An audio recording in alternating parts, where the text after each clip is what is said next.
Hello, welcome to our channel. అందరికీ నమస్కారం. మనము ప్రజలకు వాస్తవాలు చెప్పాలని ప్రయత్నం చేస్తాము. ఎన్నో విధాలుగా ప్రజలకి ఒక విషయాన్ని చేరవేయాలని వివిధ రకాలుగా ప్రయత్నాలు చేస్తాము. అండ్ చేసినప్పుడు ఓకే, మన ప్రయత్నం మనం చేసామనిపిస్తుంది. కానీ ప్రజల నుంచి స్పందన వచ్చినప్పుడు, అదే విషయం పైన ప్రజలు మాట్లాడడం మొదలుపెట్టినప్పుడు, ప్రజలు దాన్ని తెలుసుకున్నప్పుడు చాలా చాలా తృప్తిగా ఉంటుందండి. ఏదైనా కానీ ప్రజలకు వాస్తవాలు తెలియజేయాలి, మోసాలను ప్రజలు గుర్తించేలాగా చేయగలడమే మన పని. నేను చెప్పడం వల్ల, నేనొక్కరిని చెప్పడం వల్ల ప్రజలకు తెలిసిందని కూడా అనడం లేదు, అందులో అర్థం ఉండదు. కానీ మన ప్రయత్నం మనం చేసామన్న తృప్తి అయితే ఉంటుంది. ఇప్పుడు ఒక సోదరుడు మాట్లాడుతున్నాడు. ఏ విషయాల గురించి మాట్లాడుతున్నాడు ఒకసారి వినండి. విన్న తర్వాత మీకే అర్థమవుతుంది మనము ఎందుకు హ్యాపీగా ఫీల్ అవుతున్నాం అన్నది. ఒకసారి ఆ సోదరుడు మాట్లాడేది వినండి. చంద్రబాబు నాయుడు ఎలక్షన్ ముందు 14 లక్షల కోట్లు అప్పు ఉందని తెలుసు. ఈటీవీ, TV9, ఎన్టీవీ ఇటువంటి ఎల్లో మీడియా ఛానల్ చేత ప్రచారం కూడా చేపించాడు. 14 లక్షల కోట్ల అప్పు, అన్ని లక్షల కోట్ల అప్పుండి కూడా సూపర్ 6 తో పాటు 100 పథకాలు ప్రకటించి ఎలక్షన్కి వచ్చాడు. 14 లక్షల కోట్లు. ఎలక్షన్ అయిపోయింది, మొన్న అసెంబ్లీలో బడ్జెట్ ప్రవేశపెట్టారు. 14 లక్షల కోట్లు కాదు కదా, 10 లక్షల కోట్లు కాదు కదా, 6 లక్షల కోట్లు అప్పని చెప్పాడు చంద్రబాబు. 6 లక్షల కోట్లు అప్పన్నవాడు 14 లక్షల కోట్లు ఉన్నప్పుడే నేను 100 పథకాలు ఇస్తా అన్నాడు. తీరా చూస్తామన్నా 6 లక్షల కోట్లు. 6 లక్షల కోట్లు అంటే నువ్వు చెప్పిన దానికి అక్కడ ఉన్న దానికి చాలా తేడా ఉంది. 6 లక్షల కోట్లు కూడా సూపర్ 6 అమలు చేయట్లేదు. 14 లక్షల కోట్లు ఉన్నప్పుడు ఇన్ని పథకాలు ఇస్తా అన్నప్పుడు 6 లక్షల కోట్లు ఉన్నప్పుడు అంటే నువ్వు చెప్పినవి కాదు, చెప్పని కూడా ఇంకా 150 పథకాలు చేయొచ్చు. అర్థమైందా? చాలా చక్కగా మాట్లాడాడు సోదరుడు. హ్యాట్స్ ఆఫ్ టు తమ్ముడు. మనం చెప్పాలనుకున్నది ఇదే అండి. నేను ఎలక్షన్స్ అయిపోయిన తర్వాత దాదాపు అంటే అన్ని వీడియోల్లో కలిపి ఒక 100 సార్లు చెప్పింటా ఇదే విషయం పైన. అది ప్రజల నుంచి వినడం నాకు చాలా చాలా తృప్తిగా ఉంది. 14 లక్షల కోట్లు అప్పు అని చెప్పేసి ఊదరగొట్టి లేనివి సృష్టించి ఈనాడోడు రాశాడని చంద్రబాబు చెప్పాడని ఈనాడు వాడు ఇలా ఒకరి మీద ఒకరు వేసుకుంటూ దాన్ని హైలైట్ చేసి అబ్బో నిజంగా 14 లక్షల కోట్ల అప్పు ఉందంట అని ప్రజలను భ్రమింపజేసి, అప్పుడు ఆ 14 లక్షల కోట్ల అప్పు ఉన్నప్పుడే నేను సూపర్ 6లు ఇస్తాను, అది ఎలా అంటే సంపద సృష్టించి ఇస్తాను, కరెంటు బిల్లులు పెంచను తగ్గిస్తాను అని చెప్పిన వ్యక్తి ఎలక్షన్స్ అయిపోయిన తర్వాత ఎలా ప్లేట్ మారుస్తాడండి? వాళ్ళే అసెంబ్లీ సాక్షిగా 6,46,000 కోట్లు జగన్మోహన్ రెడ్డి గారు దిగిపోయే నాటికి రాష్ట్ర అప్పు అని చెప్పి గ్యారంటీడ్, నాన్ గ్యారంటీడ్ డెట్స్ అన్నీ కలిపి చెప్పి మళ్ళీ ఏమంటారు, చూస్తే భయం వేస్తుంది, అప్పులున్నాయి, నేను అభివృద్ధి చేయాలనుకున్నాను, నేను ఇవ్వాలనుకున్నాను, కానీ అప్పు పుట్టట్లేదు, అన్నీ డొంక తిరుగుడు మాటలే. ఏవైనా ఒక్కటైనా మంచి మాట మాట్లాడతాడని చంద్రబాబు నాయుడు. ప్రజలకేమో మేము ఏదో ట్రై చేస్తున్నాము, మనది పేద రాష్ట్రము, మనం ఏమీ చెయ్యలేము అని ఒక పక్క అంటారు. రెండో పక్క 5.16 ఎకరాల్లో ఒక పెద్ద ప్యాలెస్ కట్టుకోవడానికి భూమి పూజ చేసుకుంటాడు. రెండవది వాళ్ళ మనుషుల్ని కోటీశ్వరులు చేయడానికి 60 ఎకరాల భూమిని అప్పనంగా 99 పైసలకి 60 ఎకరాలు అంటండి. నిమ్మప్పులు రావు. ఇప్పుడు మా ఊరి సైడ్ నిమ్మప్పులు అంటారు, మీ సైడ్ పెప్పర్మింట్స్ అంటారు, అవి కూడా రావు రూపాయికి. కానీ 60 ఎకరాల ప్రభుత్వ భూమిని అప్పనంగా దోచిపెడుతున్నాడు చంద్రబాబు నాయుడు.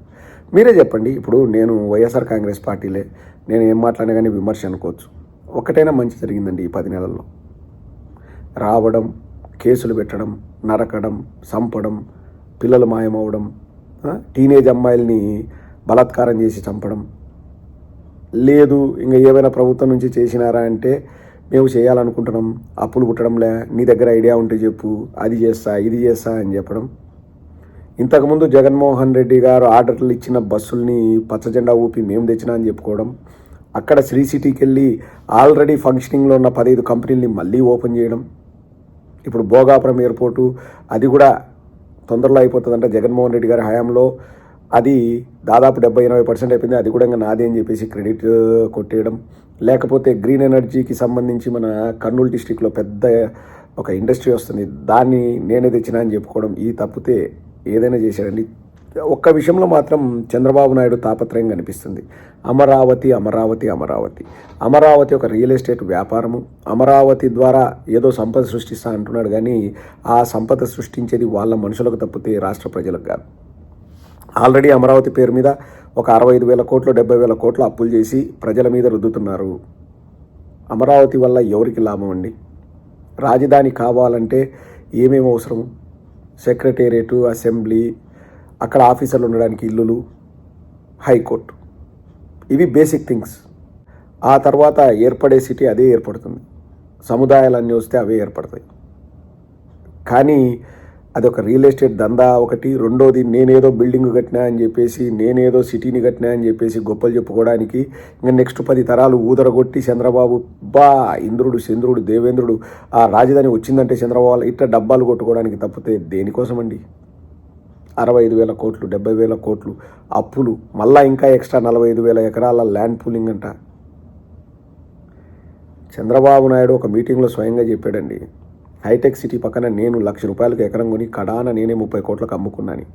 అంటే ఆ ₹1,00,000 అమ్మినోడు బకరానే కదా? బకరానా కాదా? ఇప్పుడు రాజధాని భూములు ఇస్తున్నారు. ఈరోజు వాళ్ళు హ్యాపీగా 10 లక్షలు ఉండేది మాకు ₹1,00,00,000 అయింది ఎకరం అనుకుంటున్నారేమో.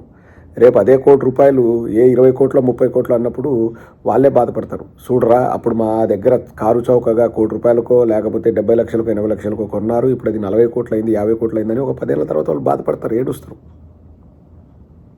ఎంతో గవర్నమెంట్ ల్యాండ్ ఉన్నప్పుడు గవర్నమెంట్ ల్యాండ్లో బిల్డింగులు కట్టేసి అక్కడ రాజధాని ఏర్పరచకుండా 33,000 ఎకరాలని పచ్చటి పంటలు పండే భూమిని, గ్రీన్ ఫీల్డ్ని తీసుకొని నాశనం చేసి, పైగా అది మీకు తెలుసండి, నేను కొత్తగా చెప్పడం ఏముంది, వర్షాలు వస్తే ఎలా మునిగిపోయాయో మనం చూసాం.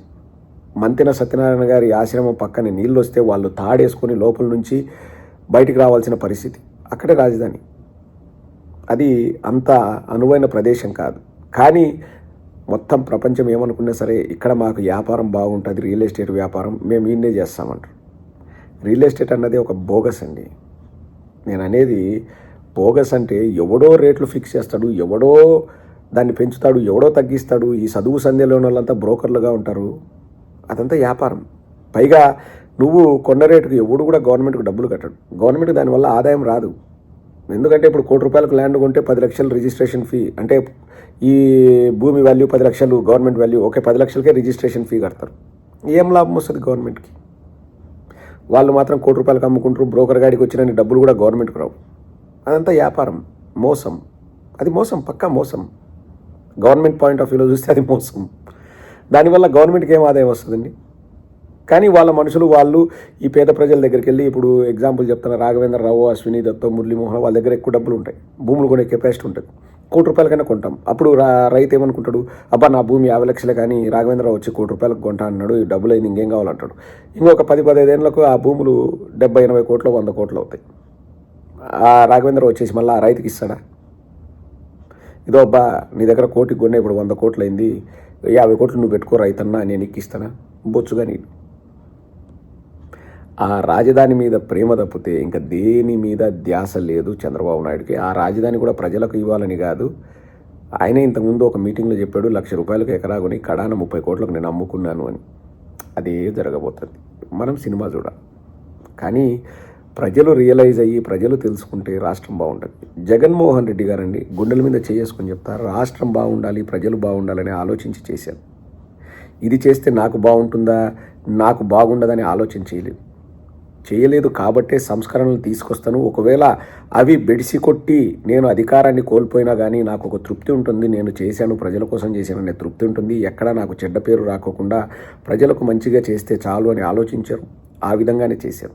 చంద్రబాబు నాయుడు అట్లా కాదు, ఈ పని చేస్తే నాకు నా కొడుకు లాభమా లేదా, నా పార్టీకి లాభమా లేదా చేస్తా, లేకపోతే వాళ్ళు అరిచి గీ పెట్టినా నేను చెయ్యను అనేది చంద్రబాబు నాయుడు మనస్తత్వం. ఒకసారి మీరు ఆలోచన చేయండి. ఆ సోదరుడిలాగా ప్రతి ఒక్కరూ ఆలోచన చేయాలని మాత్రం మనస్ఫూర్తిగా కోరుకుంటున్నాను.